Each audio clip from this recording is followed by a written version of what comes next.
My little book of Boba Fett, my black book. Mm-hmm. Shouldn't it be green? Not to be confused with maybe the red it's a book. deep green. Oh, Or wait, it's are the you a green. communist? No, Oh sorry. gosh, that's Hey, what I should have McCarthyism called. is You back. read the red book? Damn it! That's Or what I the should black call book? the Book of Boba Fett show. Is the green book? No. So are we All going to right, start so off with a here's book the thing. report? Yes, well, this is the Boba Fett book report from the pages, if you will, of What If He Doesn't Survive, our series about the Mandalorian, which was ran for the first 2 seasons of that show, and we'll be back, I'm sure, for season 3 whenever that actually lands. But now we have a new Disney Plus Star Wars show to discuss and to dissect. And to hopefully stay awake through it. I'm kind of playing my hand here, gang. But before we get into it, I am Ian Simmons of Kicking the Seat. I am joined by the Book of Boba Fett regulars, by the What If He Doesn't Survive regulars. That's David Fowley of Keeping It Real and Mike Crowley of 25 Years Later. And you'll probably agree. And our special guest tonight, Annie Banks of Truckload of Comics and Movie Web. All of us are from Earth's Mightiest Critics, but we're doing something a little different with this series. We're going to kind of tone down the amount of people on the panel and have a rotating special guest each week to talk about this 7-episode series. So thank you, everyone, for joining. And for those who are tuning in, either now or in the future, you can jump in the comments and tell us what you thought. If you have any theories, very early on in the game, comments, questions, we are here to help. So yeah, the Book of Boba Fett Chapter 1. This time they are referring to it as chapters, like right in the title, because it's, I guess, the book. But so we won't have that episode confusion that we had in Mando.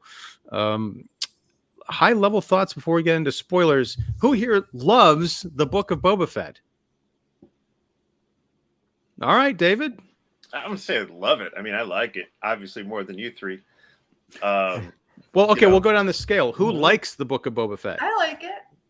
I stayed up until 2 to watch it. I don't know if I should have. I think I should have just waited until everyone else, but I like it. Yeah. All right. I think it's a good starting point. Cool. Well, yeah, that's the thing is I'm not. If it's a book, I'm thinking this is more of a bedtime story. This is like one of the weaker, I think, openings for one of the Disney Plus series that we've had. But the good news is, in my estimation, it can only go up from here. And we'll get into why all that is. But David, do you want to summarize the first episode of the Book of Boba Fett? So this takes place as the Mandalorian does after the events of Return of the Jedi, and it takes place after the events of season 2 of Mandalorian. And as we saw in the last year's Stinger, Boba Fett and his expert assassin sidekick, Fennec, they are residing in Jabba's old palace, actually formerly Bib Fortuna's old palace. They have taken up the place, or he has taken up the place as crime lord on the default Star Wars planet Tatooine. Yes. So, not far from Mos Espa, not far from Mos Eisley, not far from Anchorhead. It's all there, folks. So, like standard, typical mafia type style stories, and also continuing on with the samurai and Western tropes of Mandalorian, we have, since Boba Fett is on the throne, that all the vassals, they should have that thing as a toilet. That'd be great. It's coming. All the vassals owe him tribute, meaning they got to pay up in order for protection. Classic, mafia stuff. Okay, so there's that. That's the present. Okay, and that is something he's trying to establish himself as a leader that instills with respect instead of fear. He is on his own 2 feet, as he says, walking in the streets of Mos Espa, visiting a certain cantina that's got a nice upgrade. Shout out to Max Rebo. And we see that it's a different approach for someone in his position. Before Jabba, of course, sorry, Jabba, but he didn't have legs, so he was carried around, and Bib carried that around, continued that as well.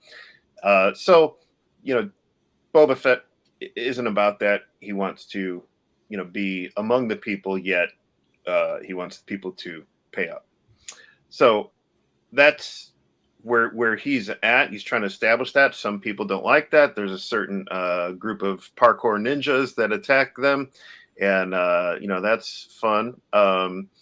And there's also, while the situation with Boba Fett's physical condition is also presented here, and that's where we get our flashbacks, because although he's Boba Fett, he's not in the greatest shape, and shout out to Star Wars having a series about a middle-aged, kind of out of shape guy who's still formidable. I appreciate that. And so while he's needs to recuperate, he does that in a back to pod. Of course, we've seen back to pods and Empire Strikes Back and so on. And that's where he recuperates from, all his various physical adventures. While he's in that back to pod in a storytelling, approach, we're getting these flashbacks of what happened. Okay, and so we're getting to his past. We're catching up with what happened to him from the Sarlacc pit to how he wound up, how he was introduced to us in Mandalorian season 2. So we're assuming that that's all going to catch up. And also the rest Attack of the the show. Clones. We go back to the Attack of the Clones Clones. too. Yeah, Attack of the Clones, and a kind of a new shot too. So that's where Chapter 1, Stranger in a Strange Land, kind of starts off. And again, I feel like if we continue down this approach each chapter, it'll either grow tiresome or it'll be very interesting. Yeah. It's a weird show because I was really on board with it for the first 10 minutes. Really on board with this. But then towards the middle and all the way through the end, I realized my problem with Boba Fett now, and it kind of started when he showed up in Mandalorian. He was a cool character. I was like, to talk to my wife right before he jumped on here, and she's like, why is everyone obsessed with Boba Fett? I'm like, well, because he was a mysterious, cool bounty hunter. No one knew anything about him. He had a great outfit and a rocket jetpack, and he said like 3 lines in 2 movies. So he had this kind of a mysterious, Western drifter kind of thing going on. But the problem now is that he's talking a lot, and he's no longer cool. Like, there's something, if I had seen this show before I had seen, the Star Wars movies that he appeared in, like the originals, Empire and Jedi, I'm like, I would believe this is the kind of clown who would, rocket ship his way into a Sarlacc pit. There's just, the mystique is gone, and I'm hoping that they do something with his character throughout these next 7 episodes, or 6 after this, to really make me feel like he deserves his own show. Because right now he just kind of seems like a guy. And I don't know, it's there's kind of a repetition of stuff that we saw in Mandalorian, like the whole deal where he defeats this giant monster that is on the verge of attacking a small settlement out in the desert, and he's welcomed as a hero by these people. I'm just like, is this, it was written by Favreau and directed by Robert Rodriguez, yet it just fell really flat for me after that opening 10 minutes because all the mystery was gone. I love the flashbacks. Mm-hmm. I still don't know, is the whole thing with him taking over Jabba's palace, is that something that we are working towards in this series, like how he got there? Or is there something like in Mandalorian? Because I know he ended up there at the end of season 2, but I don't know how he came to take over the throne, ostensibly from Bib Fortuna. I'm sensing that we'll get to that, and I hope we will. I do too, because Please go ahead. No, I was going to say, the way that this is fractioned up, I was talking to someone about this earlier, and because they're deciding to do chapter by chapter, kind of how they did with Mando, I don't know if this is going to be more like an anthology series where each chapter leads up to ultimately seeing Boba take over Jabba's palace, as we did in the stinger of Mando, or if this is him recouping and regathering himself and making his way back and working his way up the ranks as this crime lord that we are teased that he will become. Because we're supposed to see the course route, right? We're supposed to go into the underworld. I think there's some like meeting of the scum and villainy that we've seen in the teasers. Right. Yeah. Hinted at, yeah. I haven't seen anything, so I'm going in from what we know about this, from what was teased like 2 years ago. Or a year ago. There's not much new has been shown since then. It's a lot of like what they show already is kind of what we see in this first episode, with maybe a few slight lines from all the I'm too weak. I watch trailers. I know I'm a traitor or whatever. But from that, there's only a few lines that they have in there. But yeah, the odd thing is, I wonder if this show structurally is going to work the same way this first episode does, because I had the same sort of problem where I really love how you have this establishing shot of like a vast Tatooine and the empty halls, and here's King Boba Fett in his lair, and we're getting all these flashbacks. And the first few minutes is fantastic. It's like Star Wars Boba Fett porn. Speaking of which, Boba Fett better become a badass, and I better get some damn murder porn in this show, because I've been waiting for that. This is Robert Rodriguez. This is the guy behind Planet Terror. This is the guy behind, Machete. Also Disney Plus. Yeah, I know. But now here's the thing. Because it's Disney Plus doesn't mean gore. Yeah. Yes. But you got to say, it did get surprisingly, for Disney, kind of gory when he's inside. Can we talk spoilers here? All right. Yes. Well, we I can. mean, while you're putting that up, I think you got some of that, what you wanted, Mike, in season 2 when Boba Fett was introduced to Mandalorian. Yeah, we did, but those are just dumb stormtroopers. I want him to take on real challenges. Okay, like what, Yeah. four-armed Ray Harryhausen creatures? No, well, I mean, like, Goro wasn't much. I mean, that was that. Thank you. I wrote down my notes. And that was what a is cheap Goro kill. doing in here? Yeah, because that was a cheap kill. All he did was just wait till he was away, walk up, and Princess Leia at him. Like, big deal. Was it Mortal Kombat Clash of the Titans reject? Pretty much, yeah. Yeah. All right, so Mark joining us in the chat. Hello, welcome, Mark. Do you feel that tremor in the Force? For me personally, that tremor was actually a big snore. And then he also says it's Disney Plus. You aren't going to get it. I agree. Wait, hold on. You're not going to see Revenge of the Ninja blood spurts. Can we see Revenge No, of the Nerds? I'm not talking about in terms of, I'm not talking about in terms of Everyone's gore, back. just in terms of coolness. I want to see that stormtrooper scene again, but I want that to look like nothing. I want my Daredevil hallway fight where, like, Boba Fett is just taking down waves of stormtroopers. You did get a You kinda stormtrooper got here. that, though, with Luke. Oh, Well- yeah, but that's Luke. I want it with Boba, someone who actually we see do that on screen. I think I want my trash. Can we touch on how it opened kind of like with, like as we mentioned, kind of like a silent montage and everything, but we got that scene that we've wanted since the end of Return of the Jedi. Yeah. And in the comics, Boba, in Marvel Comics, Boba, escaped the Sarlacc pit in one way. In the novels, he'd escape the Sarlacc pit in another way. Here, it was just like fire, cut to sand surface. Okay. I'm glad you brought that up, David. Well, first, I want to sideline back to what Mike was saying. I understand where you're coming from, Mike. Yeah. I would kind of like to see a Luke Skywalker level fight from the end of Mando, but because Luke Skywalker is a good guy, he's going to handle the bad guys in a certain way. I think if you saw that with Boba Fett, he would just tear people to shreds, like this ruthlessness, right? And just have it off camera, like a guy he blew up a guy in this episode. No blood. Yeah, Nothing right. like that, yeah. But Sorry, didn't David, cut you off. Yeah. No, I cut myself off or something. But No, I didn't. David, to your point, I remember. I don't think I read the comics. I don't know how they differed from the novelization. I didn't even read the novel. Someone told me about it. But originally, Dengar, the mummy-looking bounty hunter, he, in one version of the story, pulled Boba Fett out and kind of nursed him back to Just health. happened to be passing by. I He was guess. just there at the right time, I guess. Yeah.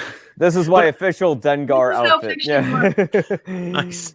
I like the tribute. But I was kind of surprised, and I guess I shouldn't have been, because Disney said that, all the other extended universe canon is no longer canon. But I did kind of miss that. I mean, it was cool to see the effects of him in the slimy guts and everything. I liked that there was a stormtrooper, because we didn't see a stormtrooper in Jabba's palace in Jedi, so it kind of opens up this idea of maybe he was one of the stormtroopers on the banthas who were looking for the Skywalkers years ago and fell into the wrong place. But it was kind of jarring, because like, this is not exactly what I knew. And when he reaches up out of the sand and he's a few feet away from the mouth of the thing, I'm like, how deep down was he? Because I always thought, how did he breathe and survive? I'm just like, there's all these questions that keep popping up. I just feel like I would have brought it more if he'd found his jetpack or something in there and flown out of the mouth. Yeah, I mean, how long was he in there?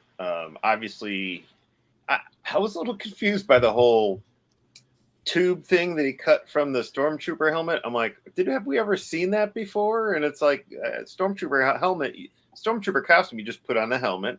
Like, where's the tubing and stuff? And is it in the helmet? I don't know.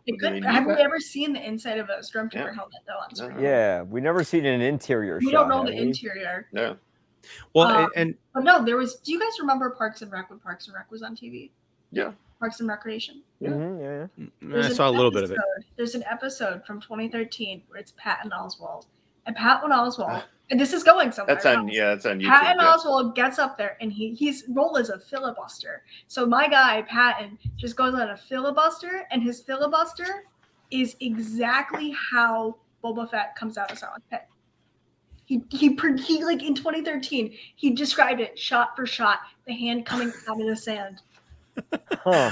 I got to look that up now. The way I always wanted to shoot it, or I think Robert Rodriguez would have shot it, would have been like, you just hear like some faint gunshots, you hear something die. It's this long desert shot, and then like right in front of the frame, like two boots land up, and then you move the camera up, and it's Boba Fett. But of course, you gotta show us a struggle. That would be stupid.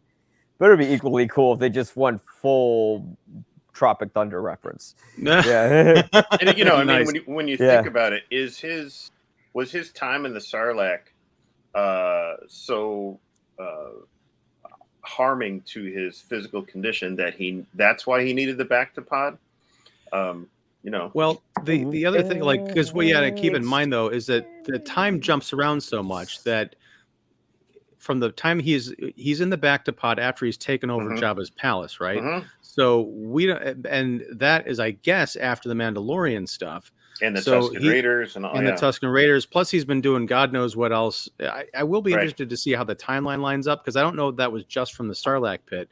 But even if it was, I mean, he got thrown against a skiff and then he fell down like 200 feet and tumbled into some guts. So, yeah, I could imagine him being pretty messed up. Wait. Oh no. Here we go, Mark. You are looking for realistic. You mean that movie where Carrie Fisher floated through the middle of space? You're looking for realistic. She wasn't acting. She just does that. I mean, you'll feel like that when you do enough coke. Let me tell you. Hey, I mean, Julie Andrews can do it. Why can't she? Carrie Poppins, my favorite. They were both doing lines together, right? But I think as far as what the callbacks are there to Mandalorian, to other Star Wars movies and stuff. But I also found it interesting, as I mentioned. There's Western tropes and samurai tropes, but now we're also getting to almost like a kind of like Egyptian biblical type movie tropes as well, because as he gets out of the back to pod, he has all these little robots dress him just like Yul Brynner and Ten Commandments, and then instead of just like the biblical characters were carried out, like the Pharaoh would be carried out on a I forget what they call it, like a little platform. Oh, the tray, not the tray, like the couch, extended couch. Exactly. Boba said, "I'm not going to have any of that," and then just the idea, like I mentioned before in the summary, of tributes is something that's ancient. I mean, it's been around forever. It's like you bring something to a king, a ruler, or a crime lord in this case, to make sure that everything is copacetic. And yeah, I thought that was interesting. You know, and I thought that scene was okay up until, and this is right around the time when I started to lose it, or the story lost me, was because, you know, these series have always kind of explored, you know, comedic elements in with the more serious, you know, drama or, you know, action oriented things. But when the mayor's, you know, sidekick shows up and he's doing like this bit and it's all like supposed to be funny, and then Fennec and Boba are also kind of being lighthearted about it, you know, it rubbed me the wrong way, and that it really drew my attention to the fact that there's nobody else in this chamber.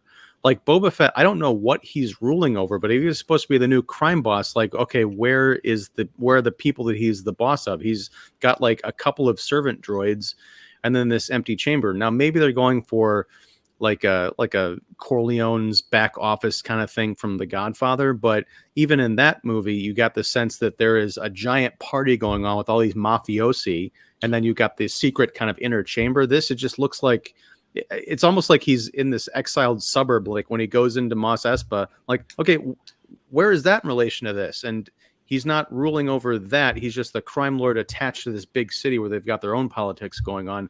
Maybe they'll explain all this stuff, but this is a kind of show where there needed to be, I think, a lot more heavy lifting early on, so I have at least some semblance of where I'm supposed to be at in the story.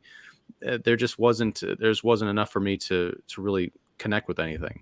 I think a lot of that. Back on what you said earlier about, who did I cut off? I'm sorry. No, go ahead. Don't worry about it. Go ahead.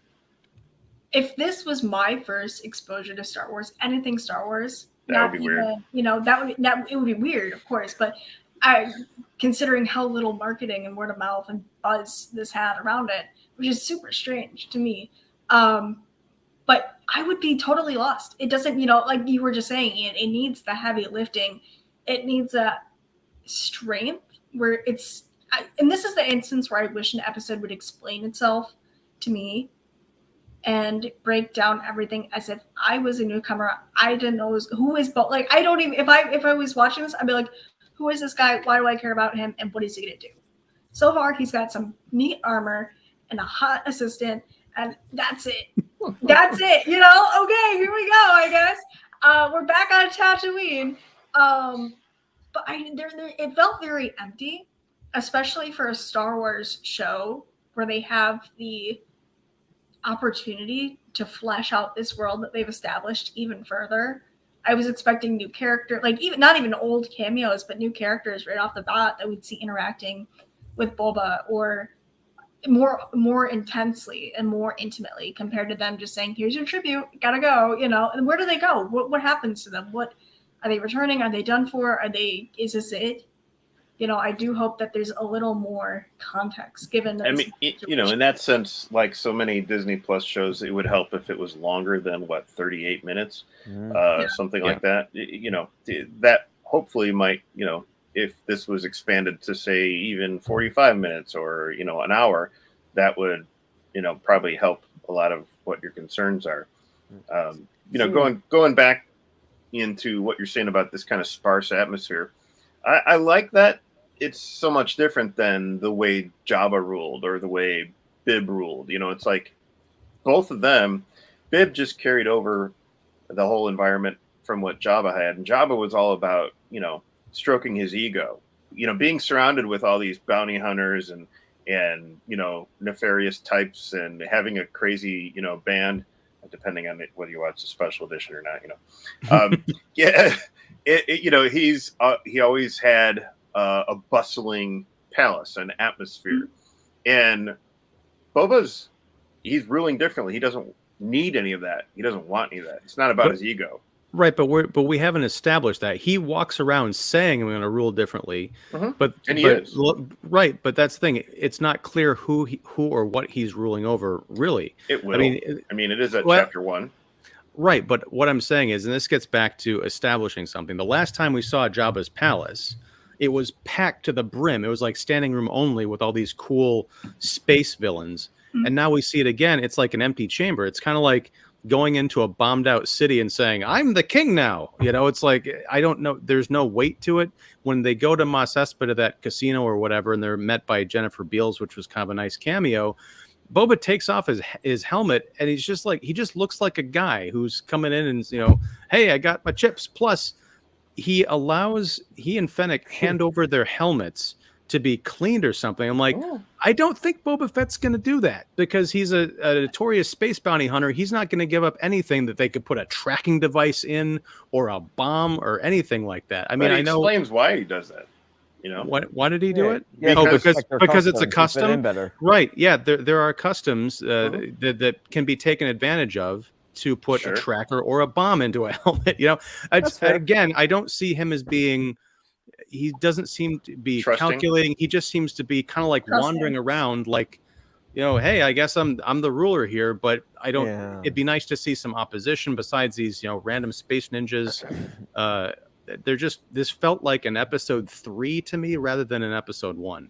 Well, the problem I had is, like, how is Boba Fett supposed to be this legendary guy when, like, a couple of space ninjas with sticks take him down? And he's like, "Oh, take me back to tank." It's like, not sticks; they had force shields. Who cares? He could have used his rocket pack shot above and then fired missiles at them. Like, it doesn't matter. He could have actually gone up in his rocket pad and then, come on, he's got toys. He could have taken him down. He's Boba Fett. Is he intentionally weakened in this series? I think so in the beginning, so then he has... Yeah. It felt very minimalized for, even though it is chapter 1, not episode 1, but chapter 1, David. But I felt like I wanted to see something. I know that Star Wars can go over the top a lot. Has anyone ever been on the YouTube channel Star Wars Coffee? That's my favorite joint. But yeah, I was ready for something, especially with Filoni and Favreau and Rodriguez behind this. I was ready for that over the top massivism of these space westerns that they're creating, and it felt very, okay, when is he going to pull out the jetpack? When are we going to see him play with his toys? When is this going to happen? Especially when he's attacked instead of just using the chains. I'm like, that's neat. Now what? You guys have to remember, this isn't prime Boba Fett. Okay, his prime years are gone. Yeah. Well, he was pretty prime wiping out those stormtroopers. Yeah, he was pretty. Well, but the other thing is, Dave, as we mentioned, we don't know how long it's been between the end of Jedi when he falls into the pit and when he gets out. Sure. Like if he's been down there a month, then he's still kind of prime Boba Fett when he's running into these problems. That is. But you make a good point, because Luke had the black velvet and the Chanel boots on from the end of Jedi, so it was soon. It had to be soon. But that is still, remember, that is still a flashback scene that we're getting from his perspective in the Bacta-pod. So that could have been 20 years ago. Could have been. I just, the thing is, doesn't Mandalorian season 1 take place 20 years after Jedi? Probably, but I'm glad you mentioned the Mandalorian, because the Mandalorian, maybe 5 years. I don't know. The Mandalorian, Mando, is more Boba Fett than Boba Fett is in this series, and I would even argue at the end of Mandalorian, and that's fine, I guess. But when you're going to take, it's kind of like the complaint that I don't agree with, but I understand, and it's a criticism that's been well debated. It's kind of like what happened with Luke Skywalker in Mike's favorite movie, The Last Jedi, where, like, when you meet him, the big complaint from a bunch of people was, that's not Luke Skywalker. What happened to the Luke I know, the optimistic space hero? He's now just an embittered wizard living on a rock. When I'm watching the Book of Boba Fett, which is a cool title and everything, it's got some great imagery, and the premise is he's going to be the boss, like the new crime boss, and I see him, he's just some middle-aged kind of guy walking around like, I'm just gonna blend in with their customs. I'm like, no, he needs to be more Mando than whatever this is. But before we get any further, I'm agreeing with Mark here. I want to catch up on Mark's comments, because he's, wow. I think I know who's coming on next week. Yep. It wasn't actually supposed to. Okay, we're talking about the mayor's vassal, and Annie, that is not a slam against you to say about the guest host. It's on the surface. I'm gonna take it personally from here on out. You're welcome. She's gonna cry the rest of the night. I'm gonna shut off my camera. I'm gonna cry. I'm gonna turn off my phone. Don't crying and do shots of Malort. What was it? What were we talking about a couple months ago when you said you left? I thought you'd actually stormed out. That was funny. Yeah, I don't remember what we were talking about, but yeah, I thought you had left. said something, and I had my finger on the mouse, ready to go. Something to do with Hawkeye. Oh, I remembered it. Yeah. I think it was when I trashed the graphic novel. I think so. Yeah, you said you Still did you like it? unbelievable. You're like, not really, and then I was yeah. Yes, that's what it was. Okay, so on the surface, funny, but underneath there is that sinister intention they all know and going to be. I understand that that's what they were going for, but the scene reads like comedy because that guy was a goofball. This is not made for newcomers like a lot of the MCU films and shows. Yes, I agree, but I also agree with Annie that given how far out they're going from what we know about this character, they needed to do a little bit more in terms of, bringing us up to speed. Same problem there was with Rogue One. One of the many problems. Yeah. I always I didn't think it was a coincidence that Carrie Fisher died not long after Rogue One came out. I thought someone had finally seen what they did to her at the end of that movie. Definitely needed 10 more minutes. Yeah. No special edition. Come on, Mark. You know you love it. But Jabba and most of his hanger-ons all died. I don't know that was established. The skiff blew up, but Jabba's palace, we don't get... It was separate from the skiff. It wasn't from the different location. Yeah. Right, but it was also huge. So I imagine there was a lot of people hanging there. Yes. And then, oh my gosh. Okay. It was also unspoken underworld rule. He knew there was money was going to be put. Have you not watched any of the Gangland show? He's like Indiana Jones, Raiders of the Lost Ark. Any of you guys ever go to Sunday school? Any you guys ever watch Gangland shows? Boba is trying to hang on to something he's losing because of age. I think the direction they're taking of the character is redemption for his previous sins, and the other, I don't know if he cares about. I don't know about redemption. Boring. I just want to see him kill people.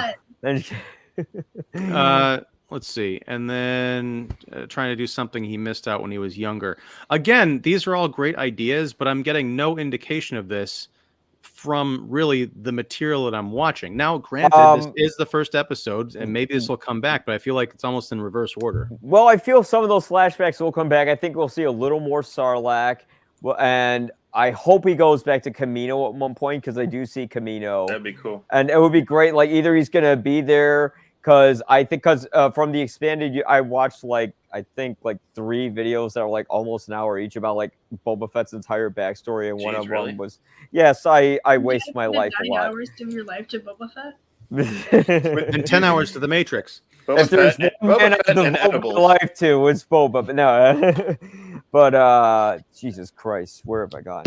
But anyways, in the expanded, there's this thing in the expanded universe where from the Sarlacc pit, he develops some sort of illness from it, like a cancer. And maybe he's going to Kamino because they have the cure to that cancer, because he was a clone, and then it reminds him of his past. And then now we get into something where it's like, oh, he's not just a clone, he's a man because of this. And I would like to see some of that. Again, is it going to be very dimensional? No, it's Star Wars. Star Wars is shoot first, cry later. So Mike, I gotta say, well, Greedo never shot. Yeah. Yikes! I got my Han Solo vest right here. I love it. Now, literally, that's from the Disney park, isn't it? Yep. Nice. Oh, wow. Okay. All right. So, full model. Oh, nice. I got my Five Below Boba Fett shirt on. Yeah. Anyway, Five Below has Boba Fett shirts. Five Below has everything. Like all the shirts that I wear for these Disney shows. I get Five Below. I have a little Daredevil shirt that I picked up from Five Below that I got signed by Charlie Cox. What? Okay. Are you responding to Mark's comment about sexy? That could be for any of us. I love it. I guess. Thank you, Mark. Appreciate it. But no, Mike, I love what you were just saying there, and it kind of circles back to what I had mentioned about this feeling like in episode 3. I feel like if what you had talked about were the first 3 episodes of this show, and episode 4 is him going back to Tatooine to pick up the pieces or muscle his way into, take advantage of the chaos that's happened in the wake of Jabba and Bib Fortuna, because I don't know if this is part of the extended stuff or whatever, but I'm like, how did Bib Fortuna become interim mob boss? I feel like that reign would have, but that reign would have lasted for like a week. He's the next guy. I have a question. Sorry, go ahead. He was really good at spreadsheets. Was it like a grandfathered in where he was just there?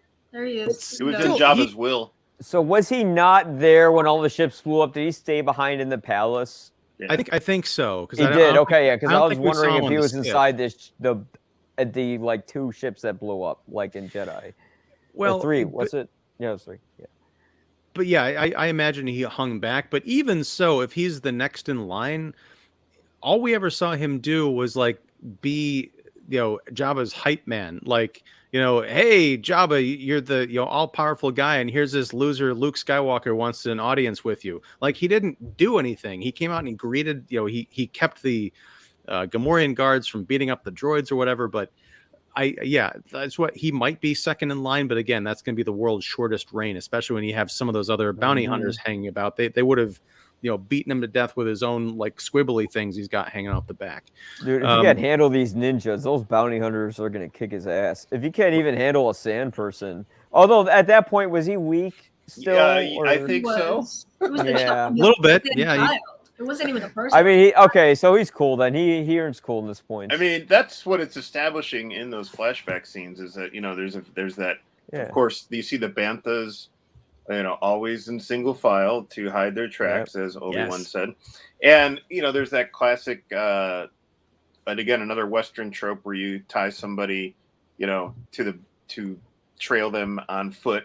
Tie somebody to the back of a horse. In this case, a bantha, and that's very good, the bad, and the ugly kind of thing.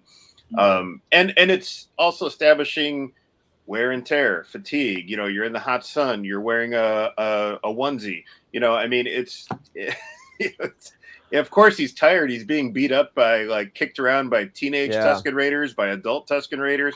It's exhausting. Yeah. Well, I want to mention that Tusken kid that he kind of ends up teaming up with at the end. He is played by a young actor named James Jack Kimmel, who is the nephew of Jimmy Kimmel. Yeah. Ugh. Yeah, which makes sense. It's Disney, it's ABC, all that good stuff. Okay.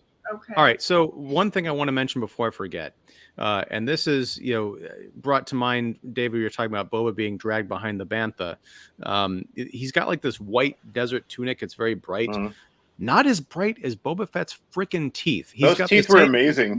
He's got the Matt Damon Saving Private Ryan problem where everybody is covered in grime and soot and like rotten teeth, and he smiles like, ah! It's like the Ark of the Covenant before the Nazis. That's great and everything, but just don't smile too much. Don't show those too much. Seriously. Yeah. All right. Wait. Okay. Hold on. Got Elliot coming in and Mark. Yeah. I just want Boba Fett to bring back the poncho. From the good, the bad, and the ugly. Oh, well, no, he had a poncho in. Well, he also had it in Empire, right? True. That was the Star Wars blanket that they used as a kid. Did anybody watch the Boba Fett special? Like special or whatever it was. It was just the making Star of Wars blanket kind of thing. Behind the helmet or what it was? Beneath the helmet? Yeah, beneath the helmet. Boba Fett documentary? Underneath the helmet, or under. I don't know. That was because I think it was in Jedi, right? When was it when Princess Leia was it Bosch? The bounty hunter disguise, she pulls out the detonator and he whips out his gun. You see him whip it out from underneath the poncho. That was a really cool shot. Yeah, and Bosch also my favorite brand of power tools. But or I was gonna say your favorite detective, but that's right. I never watched Bosch. I should do that. I've heard it was a great show. Yeah, it was. Yeah, I heard it's good. Yeah, I mean, we had a variation of a larger poncho when he was reintroduced in season 2 of Mandalorian. So, that's another Western. No, that was Poncho. Poncho, that's right. That's right. Poncho. Yeah, because he's a middle-aged, out-of-state guy. Yeah. Hey, gotta love it. I want to be seen. Anyway, me and Elliot. Yeah, I mean, this is the thing is like I'm intrigued enough that well, of course we're committed to doing 6 more episodes of this, so I have to be invested somewhat.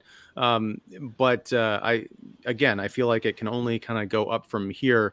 I'm curious as to how this all comes together, but yeah, Mike, what you were describing about the Sarlacc pit and going back to Camino and all that, that I would love to see that, and I hope that's kind of becomes part of. I just want him to get off of Tatooine because we've got Obi-Wan coming up, and that's a Tatooine story as well, right? Yeah, I don't know. Yeah. There's already an article out there that's titled "I Hate Tatooine." We can And start that I right didn't now. read We it. can start ghostwriting that right now. I'm gonna start ghostwriting that right Oh, now. okay. I hate sand. Good, good, good. It's a great way to say you're ghostwriting something when you're live on YouTube saying it. But that's the deception level. That's the fourth dimensional I chess. may, She I may said it, so not. she We'll wouldn't do figure it. if I You got to Jedi mind trick them. Yeah. I mean, because of his position now, I if we're gonna get off the planet, it'll be in those flashback, back to pod scenes. I don't think that the present day that we are seeing here, that he's establishing himself as the crime lord. I don't think he's leaving Tatooine in this, this book of Boba Fett. These 8 episodes, 7, 8. So Six, could I that think, lead right? Obi-Wan Yeah. to tie into 7. this? If he's gonna stay on Tatooine, would that be a direct pipeline to Obi-Wan Kenobi? It could be, But Obi-Wan's timelines are dead. so- or either that It's or hard to Ahsoka. tell. Or Ahsoka. But the That is yeah, to Ahsoka. oh, they all these timelines get all crazy. But they're following the Rebels timeline with Ahsoka. Well, Ahsoka and Obi-Wan would make sense to connect since, do their past and stuff. And it's going to be like a lot of prequel reimagining stuff. It's going to be like the prequels since they were well written. It's going to be amazing. But, I mean, come on. The Clone Wars are great. The prequels, I tried for many years, since 2005. All right. But it's going to be, that's going to connect more in line with it. But in terms of the Boba Fett stuff, I don't know. I think it's going to connect to Mando season 3 in some Probably. way. Mm-hmm. Yeah, it's going to be like somehow it might go to Mandalore or something like that because, you had the Darksaber going around all over the place. And that was a plot thread that was kind of left open since Mando season 2. So it seems like that might be something. Or something. Or the Stinger's going to be Mace Windu. No. I want to address, because I think we're kind of winding down here, and that's totally fine. But I want to address what Elliot has commented here. I'm so tired of everything happening on Earth, said no one ever. Cute, and I understand it's a joke because we're talking about why does everyone go back to Tatooine all the time. It does speak to, I think, a bigger problem. As much as I love these, Disney Star Wars shows, this takes place in an Los infinitely Angeles. expansive, well, probably Vancouver or something, but no, this takes place in an everly expansive galaxy of millions of worlds and millions of species and races and all sorts of great ideas, and we keep ending up back on this same planet. And you could say, well, this desert planet's different from this desert planet. I think we've had a couple of those, but we do keep coming back to Tatooine. Yep. I do want to see something different. I don't want Boba Fett to end up, just staying on Tatooine, unless there's a very good reason through the rest of the shows that take place off-world that kind of talk about why he wants to go back there or even has to go back there.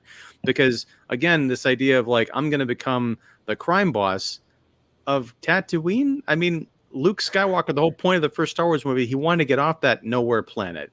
Yeah. Boba Fett has been hopping around the galaxy, like having adventures. Maybe this is his version of retirement, which I guess is cool, but I'm not sure how thrilling it is to watch a TV show about a bounty hunter going into retirement. Yeah. I'm hoping that, in 8 weeks or whatever it is, or 6 weeks, that I come back and I'm like, I was an idiot.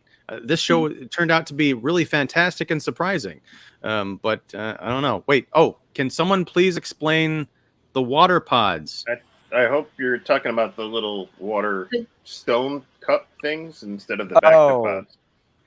Because I think they were piping it from like whatever was running the water through that system was probably they were getting like the excess bits through there. I'm gonna guess that's what it is because it was right by that fountain that they were robbing from everyone. What are you talking about? Remember, like when they were robbing from the hut in front of everybody, and like they were stealing from the fountain. I'm thinking like the pipeline through the water went into like the little stones there that like the sand people might collect. But what? Here's one issue. Yeah, it doesn't make sense. One issue that I have with this episode is that in the backstory, when the teenager unropes the Rhodian and Boba Fett and takes them out in the middle of nowhere desert, and has them dig for these pods. Yeah, I'm getting to it, Ellie. The pods that there were these little, let's call them like little stone cups. Yeah, they're like these why little were they there? How did this kid know that they were there? And what were they pre-buried? Were they already buried? They're sand Or- people. or- They live in the sand. They know it. And that's the rocks contain water. How did he know where to dig? And They're like the sand people from Dune. They just I forgot the technical term for them, but Fremen? yeah, The yeah, Fremen, the yeah. Fremen. Yeah. Well, as far as like rocks, containing water, it's an interesting idea. I think of like it's very coconuts. You can biblical. crack. I thought the same thing when they were cracking open the water pipe or the stones. I was like splitting coconuts and drinking out of coconuts. Yeah. And But I- why are they so like? How did these rocks?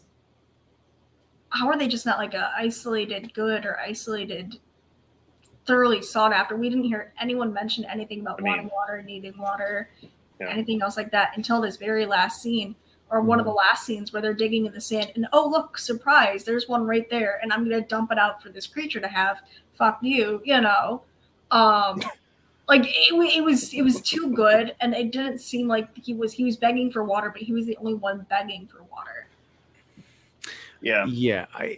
The other issue I had with that whole sequence is the kid brings them out into the middle of nowhere, but we also have that scene where we're looking at what looks like an old Lars and Owen, Uncle Owen, and Aunt Beru's old home. It just happens to be on the back lot of Star Wars Studios.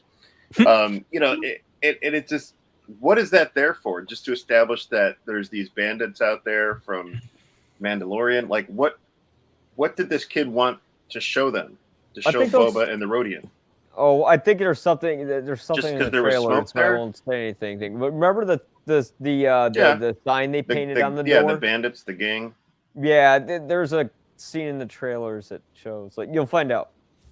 Well, and that's here. Hold on a second. Talking about the pods, yes, I understand this point as well, but there's a bit of a difference, Mark. First of all, there may be bathrooms on the Death Star.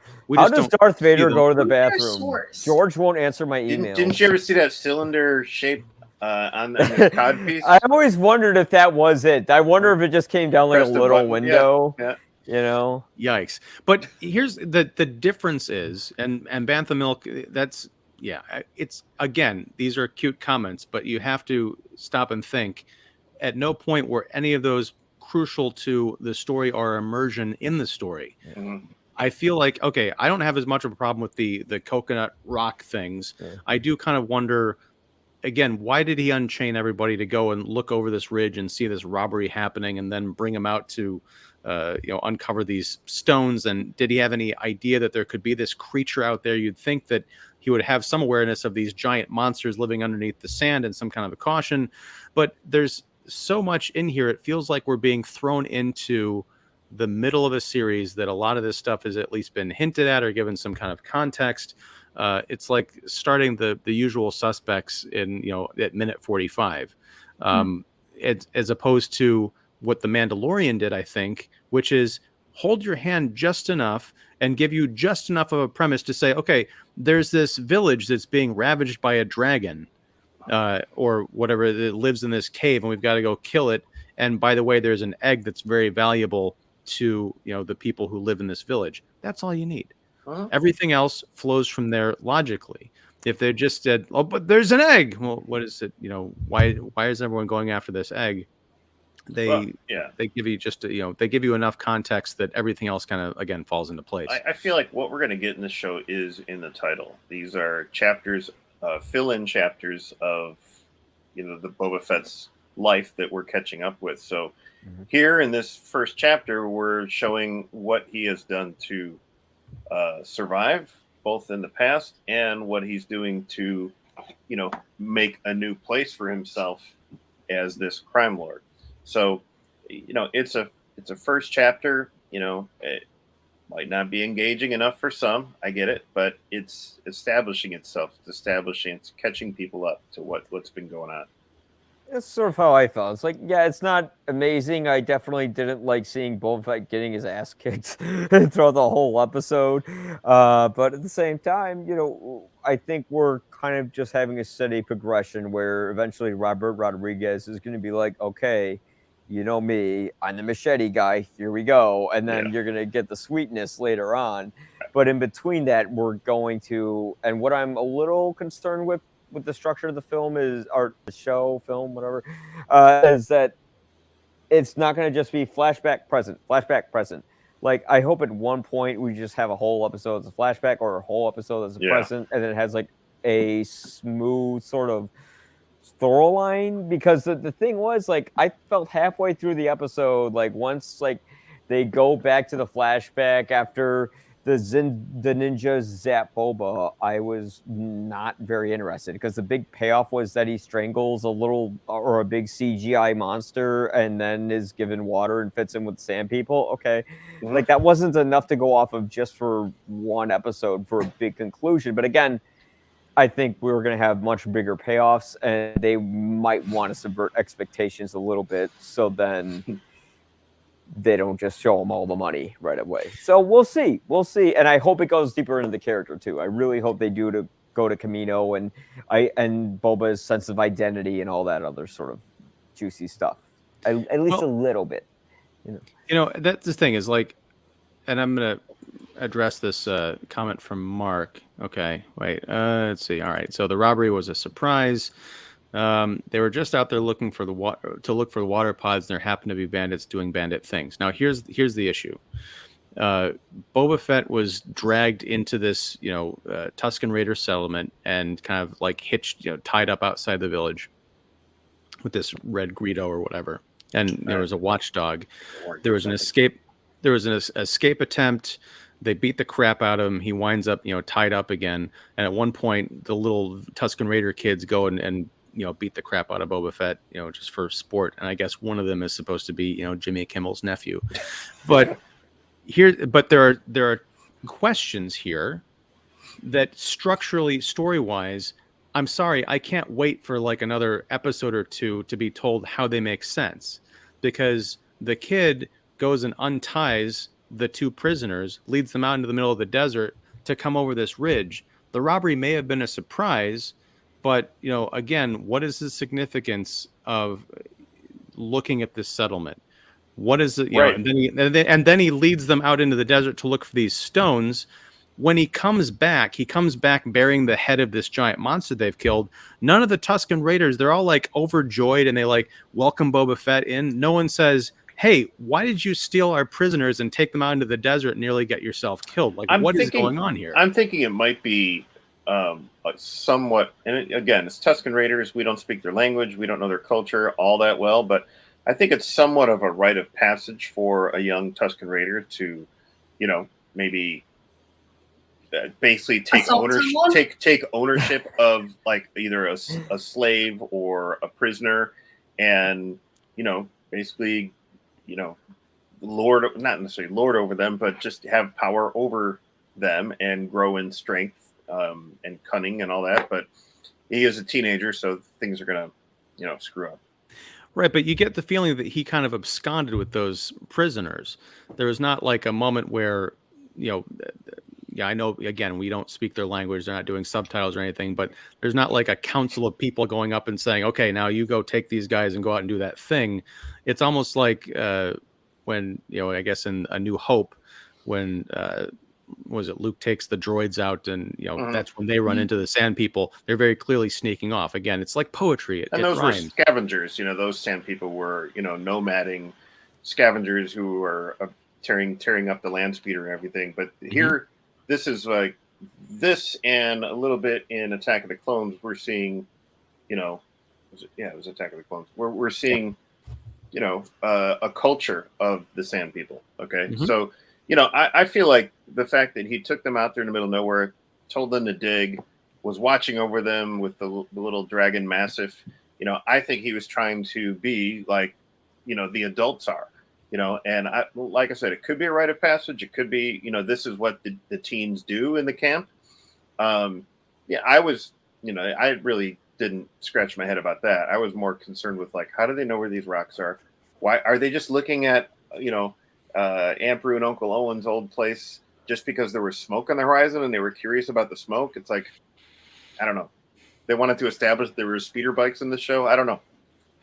To quote Edward Nigma from Batman Forever, too many questions. All right, so let's round it out with the Mudhorn was murdered from I guess Elliot. that's Yes. what the sand kraken. Justice for Mudhorn. Is Mudhorn the sand kraken? I guess Next episode's gonna be the revival of the Mudhorn. We're gonna riot. the Mudhorn didn't kill itself. The Mudhorn awakens. I dug it. I guess my imagination just filled things in. I had no expectations to this thing at all, so maybe that helped. But that's another thing, though. He makes a good point, because if your imagination fills in these gaping plot holes, why did the team take him to the desert? What's gaping though? Really? What's gaping? Yeah, I don't know if there are any big plot holes there, we though, don't. is We're there? well. They're not I mean, necessarily. I would like to have a little more insight as to why these It's things the are first so- chapter. I know, but still, that helps me understand the next 6 episodes. Is that He has more Okay. Bacta dreaming to do. Right. No, but I I'm have to I'm on Team Annie with this one, because again, especially with this creative crew, this is not the we same. know they're creative. We know they can come up with like whatever they can pull shit out of thin air and go, okay, yeah, that's why it happened. And if you told me that, I'd be like, oh yeah, okay, cool, that makes sense. And I wouldn't think about it twice, because I wouldn't be left after the end credits, which the Ludwig Göransson's score, God bless. I love him. He is so cool. He went full Kurosawa this time. He did, yeah. Yeah, I'm really digging the soundtrack. But I wouldn't be asking these questions and needing to have reassurance as to like I understood this episode right and I followed it correctly from my cognitive perspective. And I think that's where I'm at too, because I think you can have one questionable plot point when you're watching the flow of a story. Like, okay, they're escaping. They're the teenager is taking them from the camp somewhere, and something's going to happen. But then you got that point. Like, is he running away? Is he supposed to be taking them out as a rite of passage? I don't know. So I'm already asking these questions. Then they come up on the ridge and they see this house is being burglarized. I'm like, what's that about? Did he know this was going to happen? Again, I'm taking out of the story with 2 plot points. Then we go and we're digging up these rocks, and these rocks have water in them, and he's like doing the thing where there's 4 different parts in 5 minutes where I'm sitting there like, what is going on, and what am I supposed to be taking out of this dramatically? Things that never happened in The Mandalorian, frankly. Yep. Yeah, I mean, that's when the story falls apart. Right when he goes back to sleep in the back of that tank and he starts dreaming again. That's when I'm like, I hope they explore something that they did touch upon, where when he got out of the Bactapod and he told Fennec, I'm having those dreams again. And so I'd really like to be curious about. I am curious. I'd really like to know more about, not necessarily what all him and Fennec have shared. Like, what has he talked to Fennec about as far as these dreams and where he's from, and are they haunting him, or are they, dreams? What do they mean to him? And what is she just listening, or what does she say about it? It's like, so I know this is a short show, both in chapters and in length of each chapter. So I don't know if we're going to have any, dinner with Andre moments with Fennec and Boba, but I don't know. I'd like to see what their dynamic is like. We get a little bit of that on the throne when they're talking the whole tribute thing, but I'd like to see more of like what they have established as far as, how their, business relationship is like, and is she also a confidant, and it'd be interesting. I think there's precedent for what you're talking about, David, and that's in Loki. There were a couple of good hangout episodes. Yeah. Especially there's one where it's like Loki and Sophie were just kind of like talking for, it seemed like half the episode, right, kind of figuring each other out. I think there's room for that here, and I would love to see that. Then we're all gonna call it filler.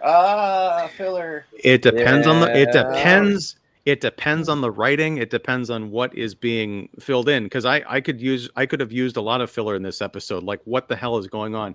But all right, so we're gonna close it out with some comments. We got the long-awaited theorized escape from the Sarlacc. That was plenty quick. That was pretty cool. Yeah, I love the guts. Yeah. First chapter. Beside, there's going to be 3 tech manuals and a guide to explain things. Pre-order now. Yeah. You send me a link and I will. I'll do it right here in the show. Anyway. I'll pull it by Amazon. There we go.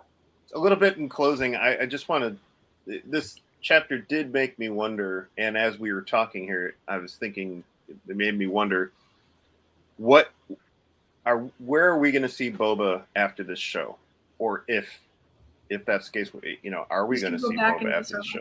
That's how it ends. He just He's goes back. just going to crawl back in. He finds comfort in it. I can't take the punches of life. It's not worth it. He's gonna go back in the pit. It was all a dream. He's still in the Sarlacc pit. Is he drinking from that huge jug that Fennec Shand had at the end of Mandalorian? Right. And he just falls in. Oh! His jetpack goes off again. Not again! No! We finally got a protocol droid. Directed by Ryan Johnson. All right, but I would love it. I would love it if this ended up being the Jacob's Ladder of the Star Wars universe. Yeah. That would be great. Wait, is Rodriguez directing the whole show? I don't know. Is this his show, or are they going to do what they've done with like different episodes past, where it's passed around from? It might be his show. I don't know. That would be pretty cool. Well, I know Rodriguez doing the first three, and then Bryce Dallas Howard. And Okay, cool. Yeah. Oh, all right. I think it's rumored. It's on Wikipedia, so who knows who the hell wrote it, And the other guys who are on is Filoni and Favreau. Filoni's an executive producer with Favreau. Yeah, but I'm sure. I predict that at the end of this show, they're going to have to say when Obi-Wan's going to come out. It's like we know it's this year or next year, but come on, when? The teaser tagline is going to say hello at the end. Yeah. Oh, okay. So we have a series directed by. I'm looking off. This is per IMDb, which is now covered in entire Boba Fett stuff. So Robert will direct, one episode. Jon Favreau will direct one. Dave Filoni will direct one. Oh. Steph Green will direct one. Bryce Dallas Howard and Kevin Tanachurian. Do we know which episode Seth Green's directing? So then I know. Seth Green? STEPH. Oh. I was like, Seth Green. Damn. I'm was so sorry. Chicken got him far. This lad, that's on me. But no, it just has one episode per 2021. So whereas I think Obi-Wan's all directed by Deborah Chow. That would be cool. Really? Oh god, that show's gonna be so good. I hope it's Shakespeare with Star Wars. God, please. Oh, as long as we don't have young Harrison Ford in here. Yeah. Just wait. All right. Just so Elliot's going to close us out. Cliffhanger ending. We'll have Fett meeting Luke, followed by a fade to black. With Rolling Stones playing Fade to Black. That'd be great. Ooh, nice. This gonna be like, who's that in the end? He killed my father. Cut to like old Mace Windu. Yeah. Oh boy. All right. So here's the thing. We're going to bring this chapter to a close. I'm going to put a bookmark in it, and we'll pick it up. We'll crack it open again next week. Yeah, I'm working on it. But anyway, I am, as always, Ian Simmons of Kicking the Seat, David Fowley of Keeping It Real, Mike Crowley of 25 Years Later, and you'll probably agree, and Annie Banks. Thank you so much for hanging out for Chuckload of Comics and Movie Web. We're gonna again have a rotating series of guests, but we hope to have you back on to talk more Star Wars. Oh wait, oh boy. He's like the kid in class. I got another Turtles Happy Meal for my collection from Goodwill. His collection. Wow. Is he collecting? At least he didn't get it from. What? Yeah, because he's really smart. I've only got 3 so far, but yeah. I thought he was going to say he got them from McDonald's recently. I'm like, oh, you don't want to eat that Happy Meal because those toys were out of stock like a month ago. Yeah. Anyway, thank you everybody. We'll be back next week. Please feel free to like and subscribe and follow all my lovely guests here. Their information will be down below, and we'll be back next Wednesday at 8:30 p.m. Central Time for another Boba Fett book club. And for now, anybody have a cool outro? Hey, what if we don't survive next week? I'll just end every episode speaking at half. This show's no good to me dead. This show's no good to me dead. I like that. I like that. No, that'll be for the next series we do. That's right. All right. The show is disturbing. That's right. Well, it needs to be earned, and hopefully that will happen over the course of those 7 episodes. Yeah.